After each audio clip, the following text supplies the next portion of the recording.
welcome back to my channel. I hope that you're doing well. Welcome to another video and welcome back to another SeasonAthon announcement video. If you guys have been around my channel for a little while, you know that Melanie, Clint, and I host a SeasonAthon every season, so 4 times a year, and it is time for our fall version, which has had a little bit of a revamp. If you cannot see from the title, this round of SeasonAthon furthermore will be called SeasonAthon Academy.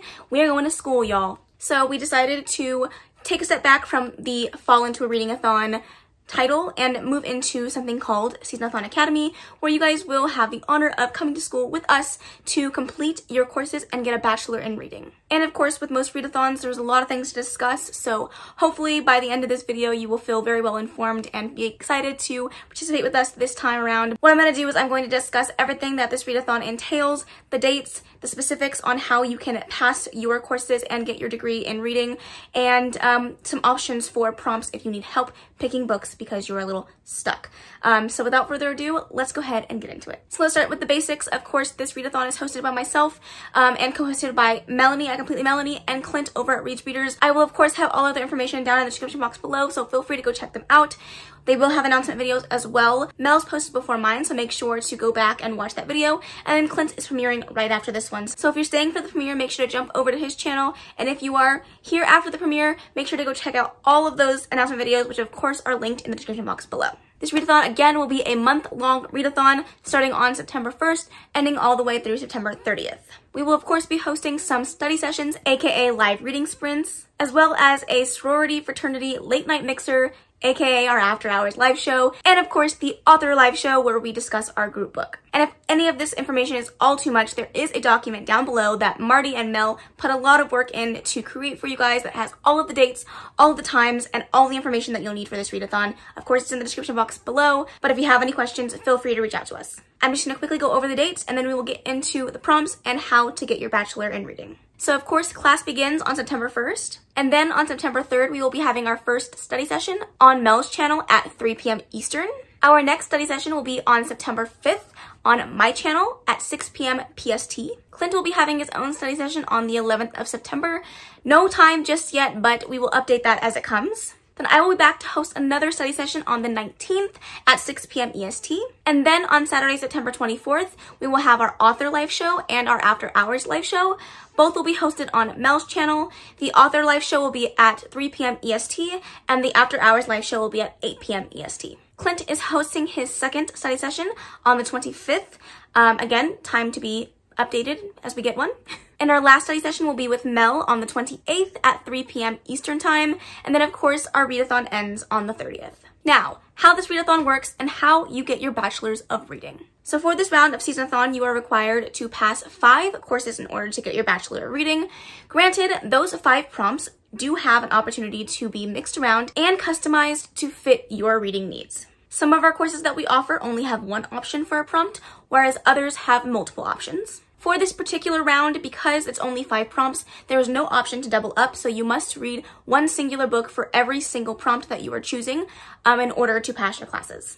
So 5 books in total. And keep in mind that our group book should fill multiple prompts, so if you are also reading our group book, you can slide those into one of your prompt courses as well. And just like our last round, we will be having a Google Doc where you can log all of the books that you read and which prompts that you're filling in order for us to get a tally of how many pages people read throughout the entire readathon and what has been read. It's going to be a lot of fun, and it was so much fun last time. However, this round does not have a competition aspect. It's just fun to be able to know how many of you guys participated and what you read. But please make sure that if you are reading books for the readathon and fulfilling the prompts, that you go back and fill out that Google Doc so that we can have it all documented. Okay, I feel like I talked about all of the important topics, dates, times, and how you fulfill the readathon, so let's go ahead and get into the prompts. So in order to pass this readathon, you have to take one course from English 1010, Math 1010, one of the courses in the History Understandment subcategory, one of the courses in the Thoughts, Values, and Beliefs subcategory, and finally, one of the courses in Foreign Language. Okay, our very first prompt is English 1010, and there's only one prompt in this particular course, and that is to read anything you want. Really easy, really simple. You can literally slot any book into this prompt that fits your reading tastes, but literally read anything you want and you can fulfill the prompt. But just keep in mind, there is no doubling up. For prompt number 2, it is Math 1010, and this one is a little bit complicated, so stick with me. Basically, what you're going to do is you are going to add up all the numbers of your birthday in order to get one singular number. For example, if your birthday was May 7th, 1980, the numbers that you would add up would be 5 plus 7 plus 1 plus 9 plus 8 plus 0. That gives you 30. Then you would take 30 and you would say, and if you ended up with 31 or 32, you would put 3 plus 0, 30, gives you 3. So that is the number that you end up with. One single digit, the number 3. And you're going to use that number to find a book that ends in that number. So you had to find a page that ends in 13 or 553, anything ending in the number 3, and that is how you will pick a book for that prompt. For my particular case, my birthday is July 29th, 1997, and that number gives me an 8. And with 8, I have a few recommendations. If your number also ends in an 8, then hopefully this will help you. Sadie ends in an 8, and A Song Below Water ends in an 8. Now, if you interpret this as the end of the story, where the book says the end is the number that you're going to land on, then great. If you're choosing a book that the acknowledgements end on the number that you need, then great. This prompt is kind of hard, so stretch it to your will. I know I found several books where the acknowledgements end on the number I need and some where the story ends on the number I need, and I will use that in whatever way that I can. Course number 3 is one where you have multiple options to choose from in order to fulfill this course. This is part of the Fine Arts and Humanities section under the Historical Understanding subcategory. So for History 1011, the prompt is to read a book set in the past. Per usual, for these recommendations, I've picked one that I've read, one that I haven't. I usually do 4, but that is way too many for all of the prompts that we have. So hopefully this will give you a little bit of an idea of things that you could pick. But these are by no means the only books that you're able to choose for these prompts. You're able to choose whatever on your TBR, whatever suits your fancy. But I'm just hoping that maybe if you get stuck, I can give you some recommendations. So the first one that I have is a graphic novel. This is Paper Girls. This is the first volume, and it takes place in 1988. Definitely set in the past. If you're looking for a more full-length novel and a classic, you could read The Book Thief by Marcus Zusak, also set in the past in Nazi Germany time. For Communication 2200, you have to read an ebook or an audiobook. Very simple, very easy. You literally use anything for this. I'm a huge audiobook and ebook fan, so this is a prompt I am very excited for. For History 1030, we have African American history, and that is to read a book by a Black author. One that I absolutely love and adore is Pet by Kweki Emezi. Kweki Emezi is a fantastic author.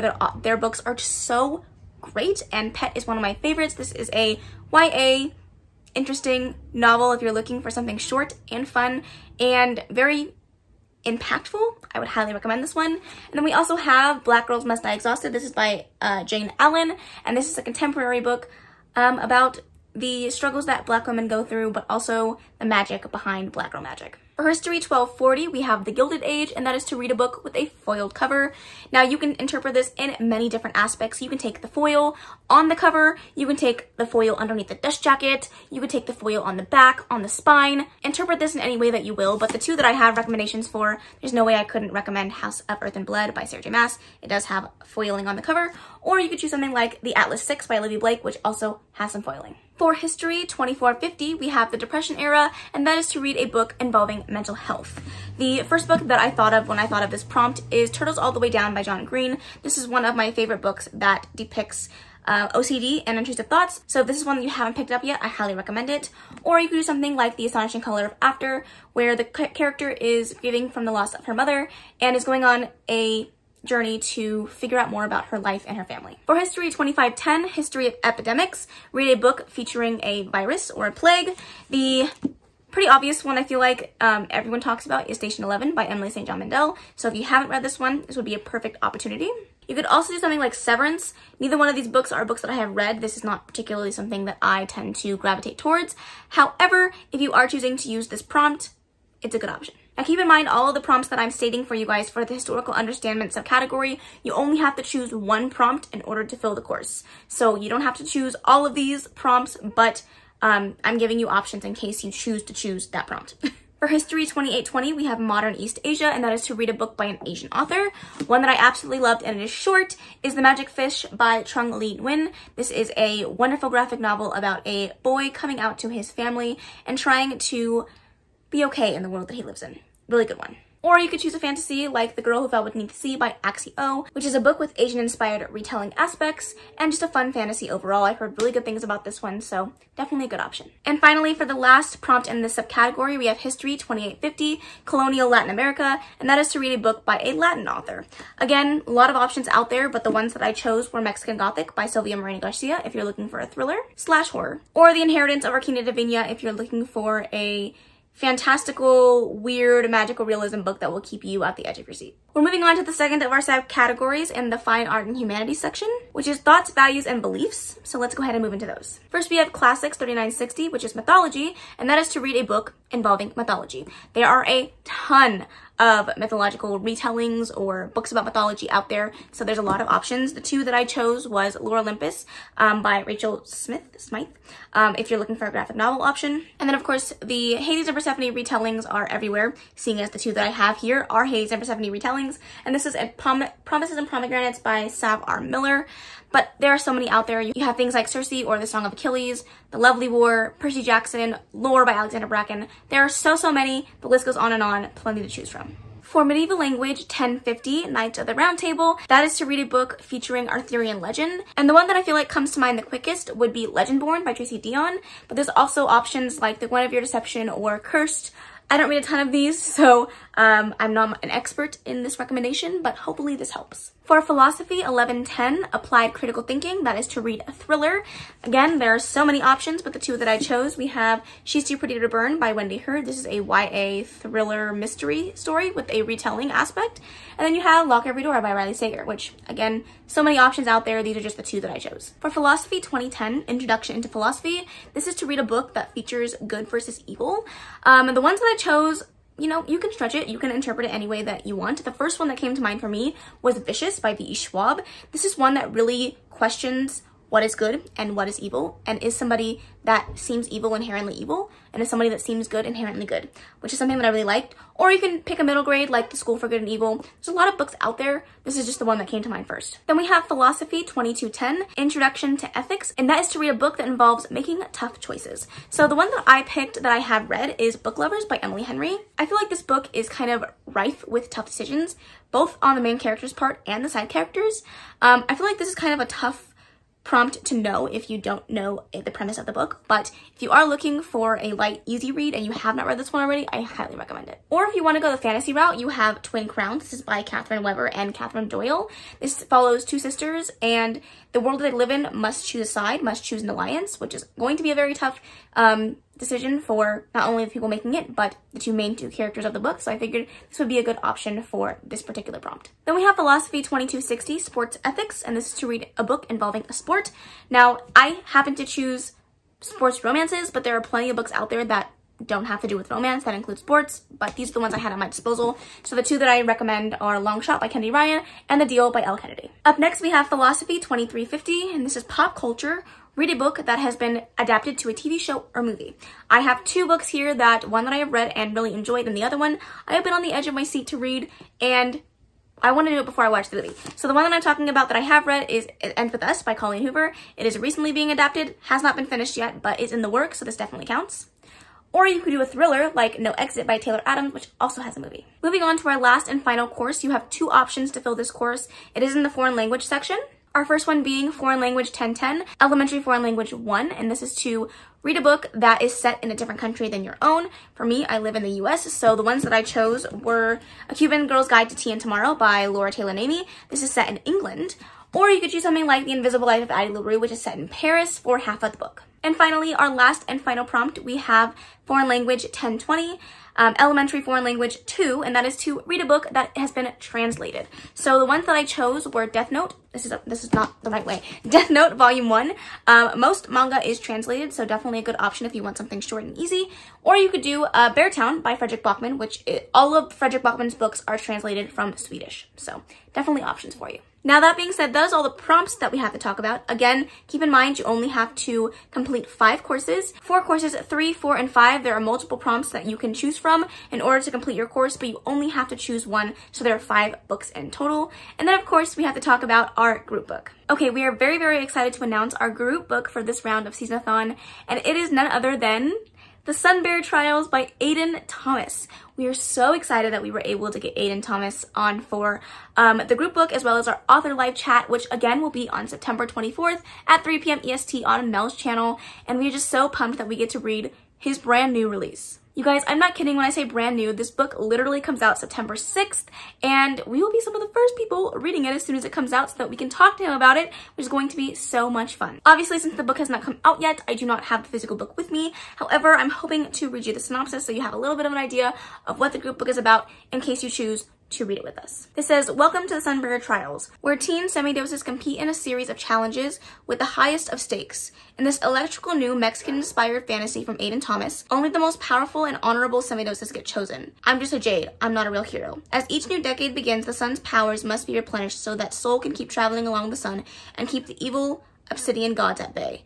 10 semidoses between the ages of 13 and 18 are selected by Soul himself as the most worthy to compete in the Sunbear Trials. The winner carries light and life to all the temples of Reino del Sol, but the losers has the greatest honor of all. They will be sacrificed to Soul, their body used to fuel the sunstones that will protect the people of Rio del Sol for the next 10 years.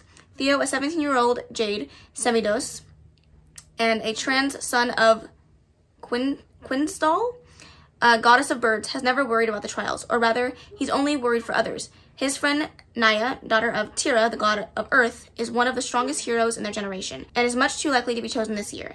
He also can't help but worry, reluctantly under protest, for Aurelio, a powerful god semidose, and Theo's friend-turned-rival, who is shoo-in for the trials. Theo won't mind taking Aurelio down a notch or two, but a 1 in 10 chance at death is too big close for Theo's taste. But then, for the first time in over a century, Soul chooses a semidose who isn't a gold. In fact, he chooses two. Zio, a 13-year-old child of Malasura, god of bad luck, and Theo. Now they must complete in 5 mysterious trials against opponents who are both more powerful and better trained for fame, glory, and their own survival. Whoa, that sounds so good, so freaking amazing, and I'm literally so excited to read it. I have read one of Aiden Thomas's other books previous to this one, and I'm very, very excited to read his new release. It just sounds amazing. That being said, that is all the information that you would need for this readathon. Keep in mind there's a lot of information that is needed for this readathon, so a document that you can print is included down below, as well as the link to log in all of your books. So keep that in mind. There will also be our Twitter, of course. If you want to follow us and get updates on things that may or may not change, you can check us out on Twitter, which is at SeasonAthon, and so much, much more. We have a lot of things going on this round, and we are really hoping that you will participate with us. Again, I know that it's a lot. There could be a lot of questions, so check the information down below, and if you still have questions, feel free to reach out to us. We'll be more than happy to help you. Of course, if you haven't already, make sure to go subscribe to Mel's channel and Clint's channel to get all the information that you may need. And of course, watch their announcement videos to get even more recommendations on the prompts. And that is the end of this video. I really hope you enjoyed it. Please let me know if you are planning to participate and if you have any ideas for the prompts and which particular courses you think you're going to take. And I hope that you all get your bachelor's of reading this round. I really love you guys so much. Thank you so much for participating and giving us all of the feedback for every round. We really appreciate it. We love you so much. I really hope you enjoyed this video. If you did, please make sure to give it a big old thumbs up. Don't forget to subscribe before you leave. And of course, leave any comments, questions, and suggestions in the comment section below. And I will see you in the next video. Bye. Baby, turn it down like it's